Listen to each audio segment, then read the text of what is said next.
fácil ya. Pero me de Didi.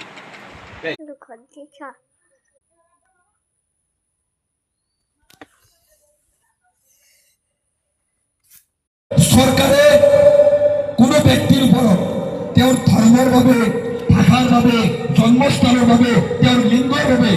বৈষম্য বা পক্ষপাত কৰিব নোৱাৰিব অৰ্থাৎ চৰকাৰে ই হিন্দু ই মুছলমান ই খ্ৰীষ্টান বুলি কৈ কোনো ব্যক্তিৰ সৈতে কোনো মানে পক্ষপাত ল'ব কৰিব নোৱাৰিব কিন্তু আজি বাস্তৱত এনেকুৱা হৈছে নে হৈ আছে নেকি আৰ্টিকেল 21 কি কৈছে গোটেই ভাৰতৰ নাগৰিকক লাইফ উইথ ডিগনিটি এণ্ড লিবাৰ্টিৰ কথা কৈছে অৰ্থাৎ মৰ্যাদা সহকাৰে এখন দেশত জীয়াই থকাৰ অধিকাৰ দিছে পাইছে মৰ্যাদা আছে আজিৰ তাৰিখত আছে নেকি এই কথাবিলাক আপোনালোকে প্ৰত্যেকে উপলব্ধি কৰা উচিত যে দেশত আজি আমাৰ যিখিনি অধিকাৰ সংখ্যালঘু মুছলমানৰ যিখিনি অধিকাৰ বা যিকোনো ধৰ্ম যিকোনো জনগোষ্ঠীৰ যিখিনি অধিকাৰ